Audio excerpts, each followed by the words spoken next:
Assalamualaikum dan salam sejahtera kawan-kawan. Kami daripada kumpulan 7 akan membentangkan topik 4, iaitu pemantapan kesepaduan nasional melalui etika dan peradaban.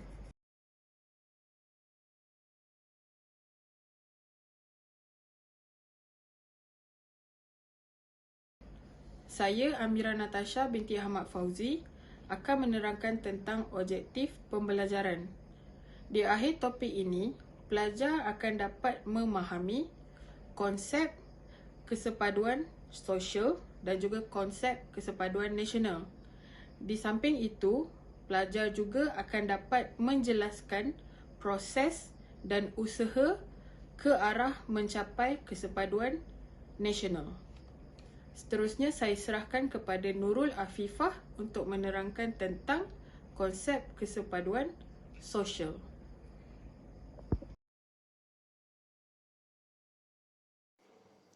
Terima kasih Amira. Seterusnya kita beralih kepada tajuk kesepaduan sosial. Ringkasnya kita lihat apakah kesepaduan nasional. Ia adalah situasi di mana rakyat berbilang bangsa, etnik, agama dan wilayah hidup aman dan damai sebagai satu bangsa bersatu. Sebagai contohnya di Malaysia. Kesepaduan sosial adalah faktor penting dalam mewujudkan keharmonian di dalam negara kerana ia melibatkan percampuran adat resam dan budaya dalam pelbagai bangsa.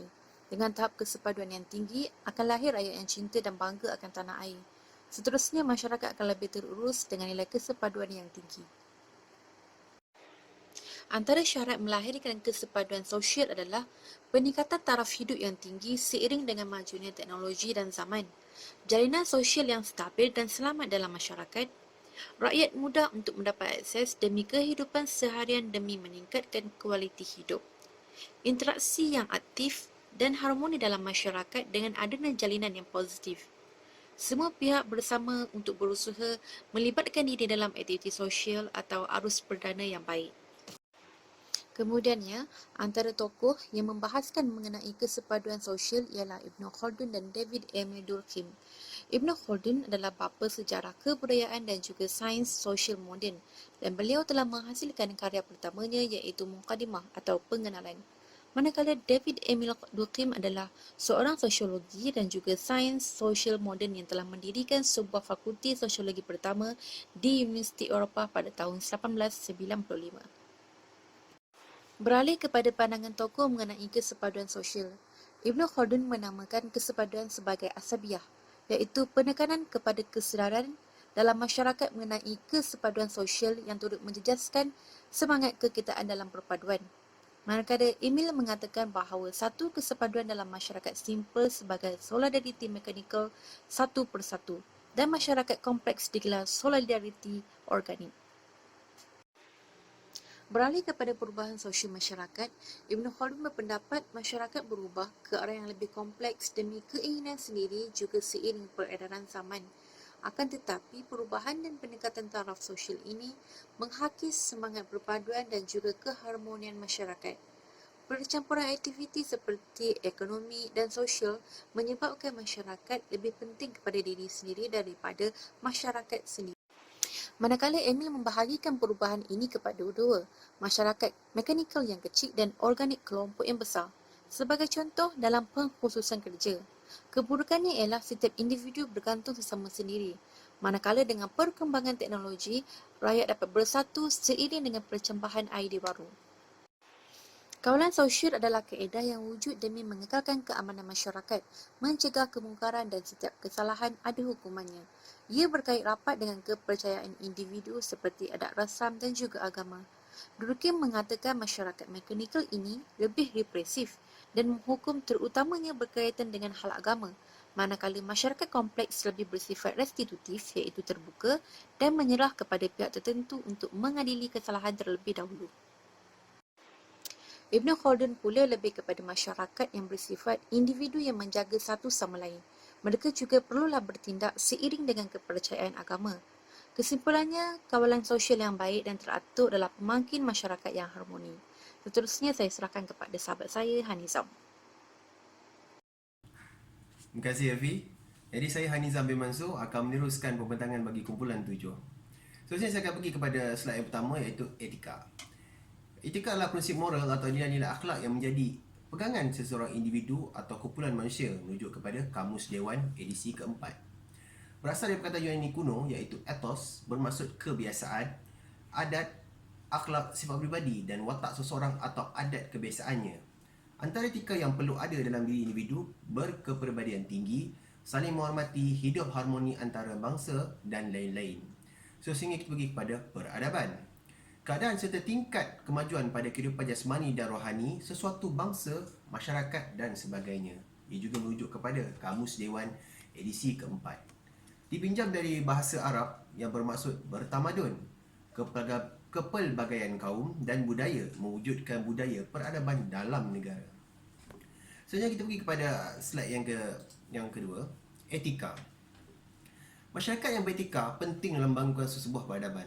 Masyarakat beretika terdiri daripada individu yang bermoral tinggi, mudah bertolak ansur dan menerima perbezaan.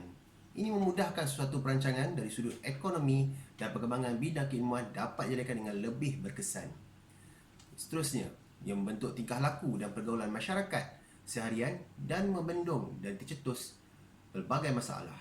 Masyarakat akan mampu menentukan perkara yang baik atau buruk dalam kehidupan dalam setiap tindakan. Tahu batas-batas dalam pergaulan, mengelakkan dari mencetuskan perkara sensitif yang boleh mengundangkan suasana huru-hara dan tidak selesa. Etika juga meliputi kepercayaan kepada Tuhan, sikap individu, pergaulan yang harmoni yang membawa kepada perpaduan masyarakat yang majmuk. Masyarakat beretika kebiasaannya beragama. Dalam agama, diajar perkara yang dianjur dan ditegah. Sepadan bagi setiap perkara dan perbuatan diberitahu dengan jelas. Ini akan menjadi panduan dan rujukan bagi membentuk sesebuah masyarakat. Hasil darinya akan terasa individu yang beretika di mana individu-individu ini akan membentuk masyarakat yang baik, seterusnya membina tamadun yang hebat. Seterusnya elemen yang menjadi dasar pembentukan perpaduan. Perpaduan hanya akan tercapai apabila sesebuah masyarakat mempunyai sikap toleransi, mampu memahami perbezaan baik dari segi kepercayaan dan cara hidup. Etika merupakan salah satu jabatan yang dapat membantu agar perpaduan sebuah masyarakat itu terhasil. Bagi slide yang seterusnya, kepentingan etika dalam kehidupan. Etika penting dalam pembangunan negara. Rakyat beretika melahirkan negara yang lebih bertamadun dan maju ke hadapan. Ini terjadi kerana masyarakat tersebut punya matlamat yang sama dan dapat berusaha bersungguh-sungguh bagi mencapainya. Dari sudut kekeluargaan, sifat tanggungjawab, saling menghormati. Keluarga punya nilai etika akan saling membantu dalam memelihara hubungan antara ahlinya. Mereka akan saling menghormati dan mendahulukan kasih sayang yang mana ini akan memberi impak yang positif antara satu sama lain. Dalam masyarakat, melahirkan suasana yang harmoni dan produktif. Peringkat ini penting bagi memastikan proses seterusnya iaitu peradaban dapat dibentuk dengan baik di mana seterusnya membentuk masyarakat yang harmoni. Apabila perkara ini tercapai, masyarakat akan lebih produktif. Ini kerana mereka boleh fokus terhadap perkara-perkara yang lebih besar yang dapat memberi manfaat bagi meningkatkan kehidupan mereka sendiri. Seterusnya, peradaban. Saya definisinya adalah definisi bagi tamadun sesebuah bangsa atau masyarakat yang maju dari segi rohani dan jasmani. Maju dari segi rohani dan jasmani bermaksud sesebuah masyarakat itu mempunyai aturan kehidupan yang teratur. Malah masyarakatnya akan menjalankan fungsi masing-masing dengan ikhlas dan jujur. Sesebuah negara dan bangsa yang maju dikatakan mempunyai nilai peradaban yang tinggi. Sesebuah negara, peradaban tinggi mempunyai pengaruh yang besar dalam pelbagai aspek kehidupan, merangkumi ekonomi, politik, sosial budaya, perkembangan ilmu yang mana ia akan meningkatkan lagi nilai peradaban tersebut. Peradaban masa kini era globalisasi.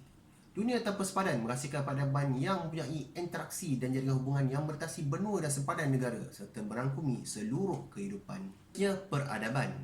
Saya definisinya adalah definisi bagi tamadun sesebuah bangsa atau masyarakat yang maju dari segi rohani dan jasmani.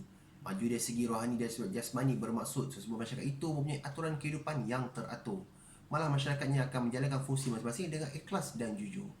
Sesebuah negara dan bangsa yang maju dikatakan mempunyai nilai peradaban yang tinggi. Sesebuah negara, peradaban tinggi mempunyai pengaruh yang besar dalam pelbagai aspek kehidupan, merangkumi ekonomi, politik, sosial budaya, perkembangan ilmu yang mana ia akan meningkatkan lagi nilai peradaban tersebut. Peradaban masa kini era globalisasi. Dunia tanpa sepadan menghasilkan peradaban yang mempunyai interaksi dan jaringan hubungan yang bertasi benua dan sepadan negara serta merangkumi seluruh kehidupan. Seterusnya, langkah membina peradaban. Yang pertama, melalui sudut pandang agama dan kepercayaan. Sejarah telah membuktikan agama adalah satu faktor yang menjadi pencetus suatu peradaban seperti Islam di Timur Tengah atau Arab, Kristian di Eropah dan lain-lain. Yang kedua, manusia memainkan peranan penting wujudnya sebuah peradaban. Manusia merupakan asas kepada peradaban, di mana suatu peradaban itu berevolusi seiring dengan perkembangan manusia itu sendiri sebagai terasnya. Yang ketiga, pertemuan dan asimilasi peradaban yang berbeza. Dalam proses ini, telah lahir interaksi dan kerjasama antara masyarakat yang meningkatkan lagi tahap peradaban itu sendiri, yang mana ia merangkumi pelbagai aspek seperti keilmuan, ekonomi, sosial dan lain-lain. Sekian saja dari saya. Terima kasih. Pembentangan seterusnya akan disambung oleh rakan sekumpulan saya. Salam sejahtera kepada pensyarah saya ini dan rakan-rakan sekalian. Saya membentang tentang konflik kesepaduan sosial. Sebelum saya berkongsi apakah itu konflik kesepaduan sosial, saya ingin nak terangkan maksud perkataan konflik.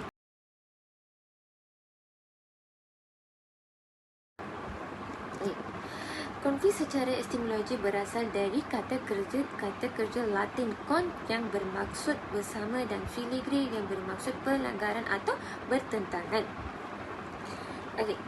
Konflik kesepaduan sosial iaitu apa yang berlaku di dalam konflik kesepaduan sosial ini dan beberapa rentetan peristiwa yang telah berlaku.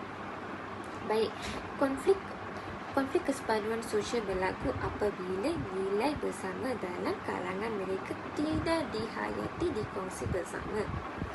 Kita tengok sejarah yang semenjak terjadinya rusuhan etnik pada 13 Mei 1969. Malaysia telah menjadikan perpaduan nasional sebagai matlamat akhir utama dicapai, khususnya melalui DEB, iaitu Dasar Ekonomi Baru yang dilancarkan pada tahun 1971. Perpaduan yang diidamkan itu masih belum tercapai. Baik, seterusnya pada 1991 rakyat Malaysia diperkenalkan oleh Tun Dr. Mahathir Mohamad, Perdana Menteri pada ketika itu dengan wawasan 2020. Kalau ikutkan 2 tahun lalu lah kan? Jadi, dengan wawasan 2020 yang diteraskan Kongsi Bangsa Malaysia, iaitu suatu bentuk perpaduan yang dijangkakan akan dicapai pada tahun 2020. Namun demikian, sehingga tahun 2009 tiada sebarang tanda-tanda jelas di mana perpaduan yang diharapkan itu akan dicapai. Itu saja dari saya. Saya akan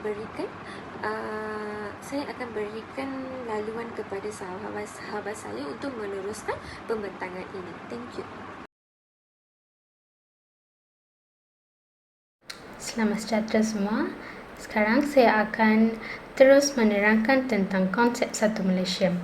Konsep Satu Malaysia ini diperkenalkan oleh Perdana Menteri Malaysia yang ke-6, iaitu Datuk Seri Mohammad Najib Tun Haji Abdul Razak pada 2 April 2009.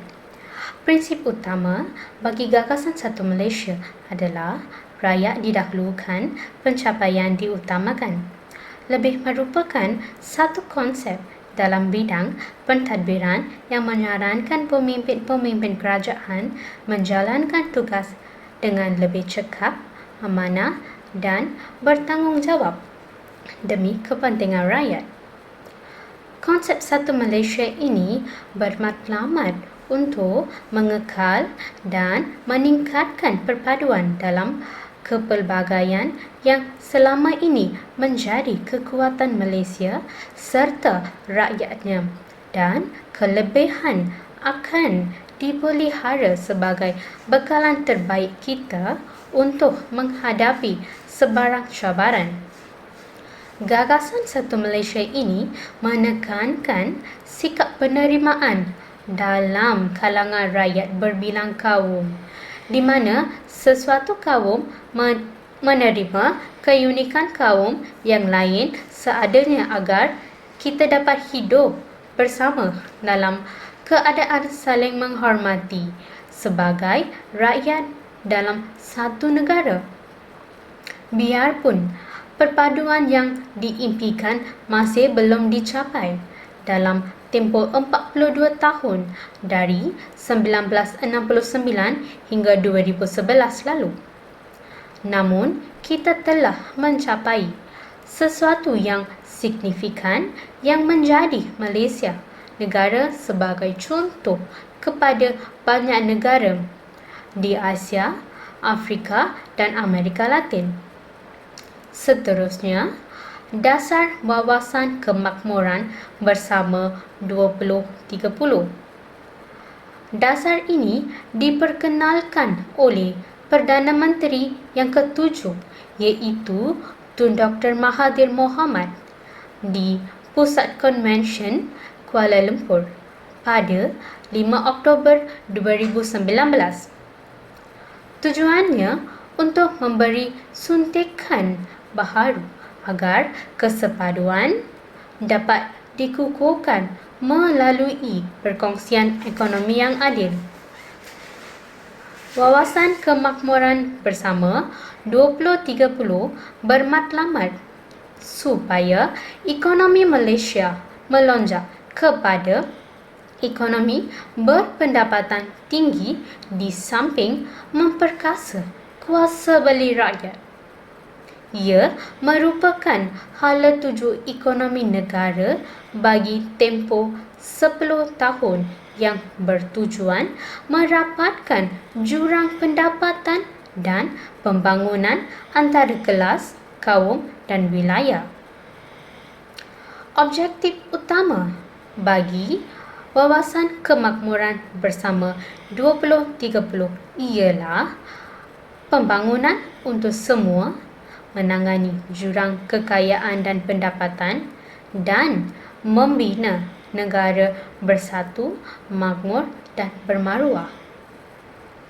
Wawasan Kemakmuran Bersama 2030 beriltizam untuk memacu pembangunan negara secara mampan seiring dengan pengagihan ekonomi yang adil, saksama dan induktif buat semua rakyat Malaysia ketika negara berhadapan dengan ketidaktentuan ekonomi dunia akibat perang perdagangan yang sedang berlaku antara Amerika Syarikat dengan China. Ia menjadikan ekonomi Malaysia lebih berdaya tahan serta menyuburkan perpaduan dalam kalangan rakyat serta memantapkan kestabilan Malaysia sebagai sebuah negara yang demokratif.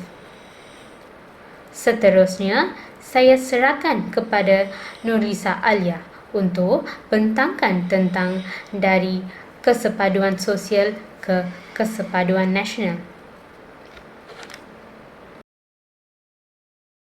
Terima kasih.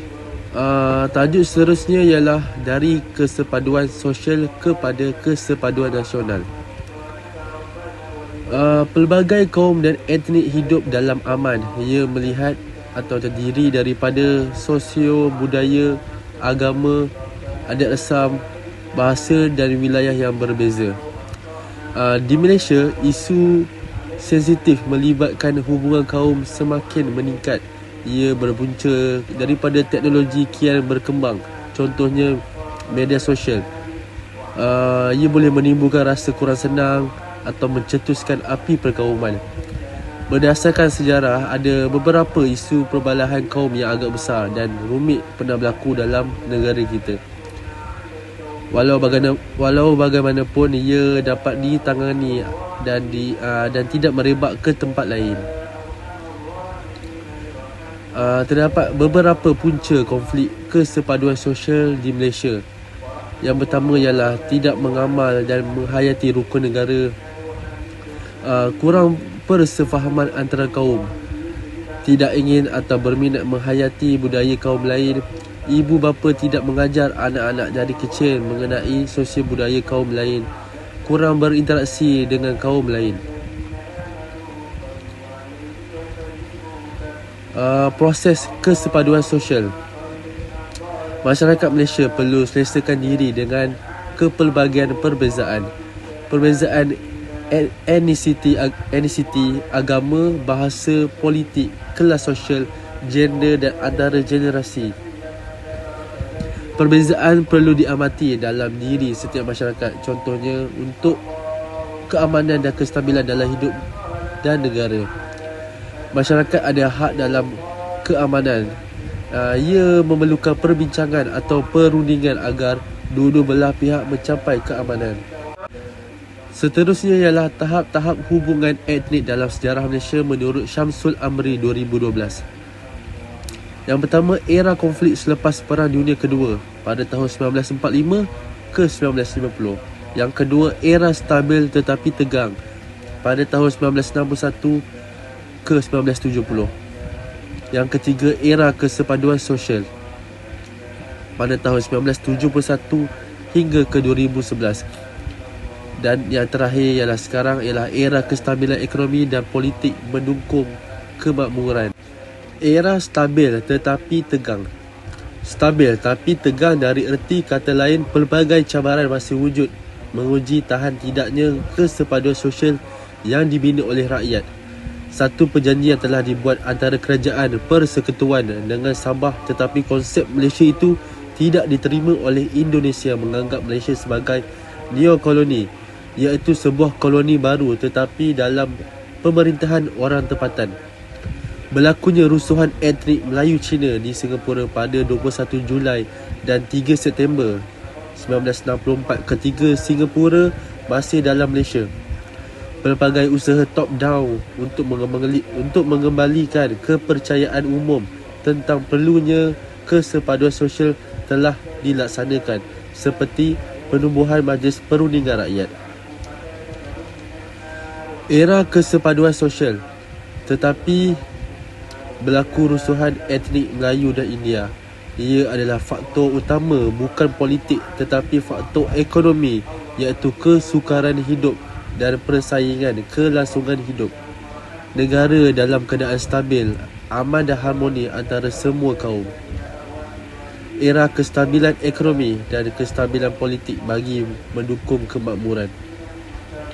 Kestabilan politik di Malaysia pada masa kini telah memberikan kelancaran buat kerajaan dalam memfokuskan kepada usaha memulihkan kembali ekonomi negara, terutama melibatkan semua rakyat dan kaum demi kelangsungan hidup. Kaedah penyelesaian konflik di Malaysia, iaitu kesatuan dan inovasi. Ia melakukan perbincangan untuk strategi lebih baik dalam sebuah organisasi untuk setiap masalah etnik yang bakal berlaku. Pelibatan masyarakat perlu ada untuk mengukuhkan antara satu sama lain.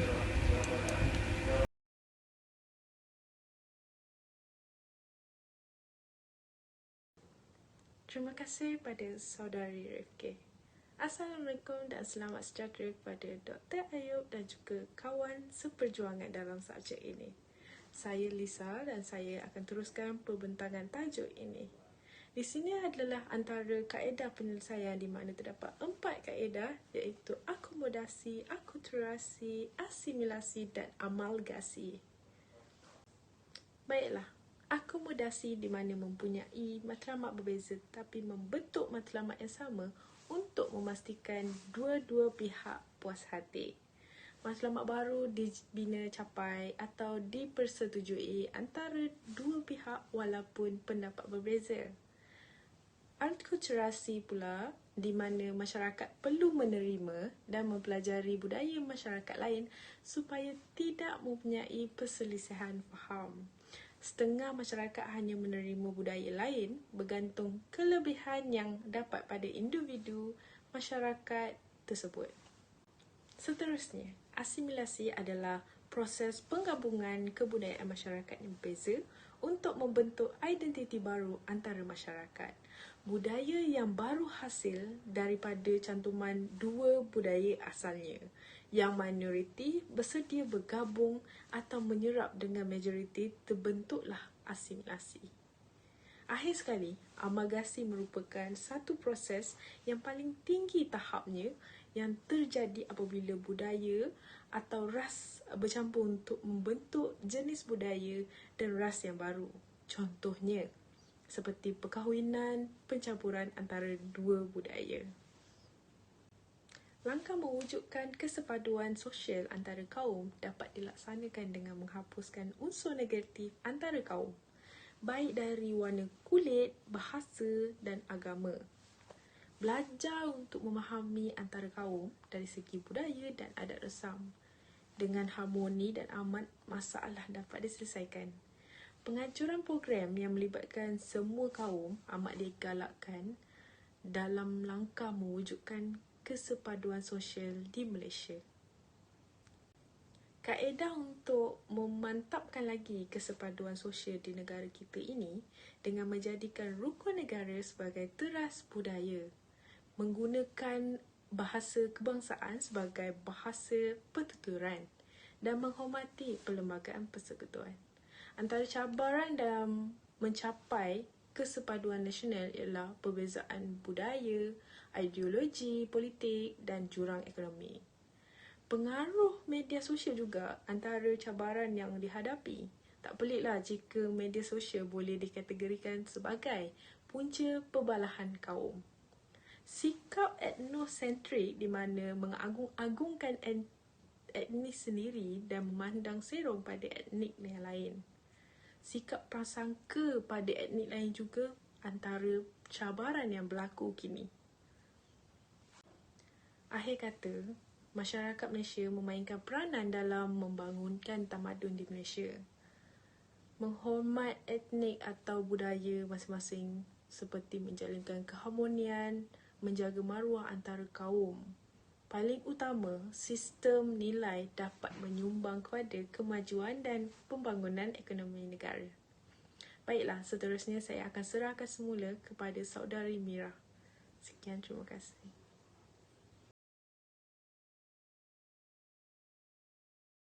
Jadi, kesimpulannya, dalam usaha kita untuk menjadi sebuah negara bangsa, pelbagai strategi, pendekatan dan dasar telah dilaksanakan oleh kerajaan untuk menjadikan negara ini bukan sahaja makmur dan maju dalam semua bidang, tetapi juga untuk mempunyai hubungan etnik yang harmoni dan bersatu padu, serta mencapai integrasi nasional di bawah sistem persekutuan. Malaysia yang kita impikan ialah sebuah negara yang menyaksikan rakyat berbilang kaum, budaya dan agama dapat hidup dalam keadaan aman dan damai dengan rakyatnya yang memiliki kesatuan dan perpaduan yang utuh. Sementara hubungan kerajaan dan negeri dengan kerajaan persekutuan berada dalam keadaan harmoni sesuai dengan tuntutan perlembagaan.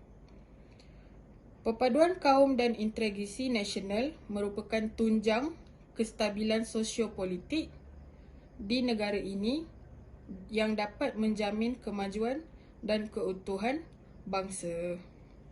Itu sahaja daripada kami. Terima kasih.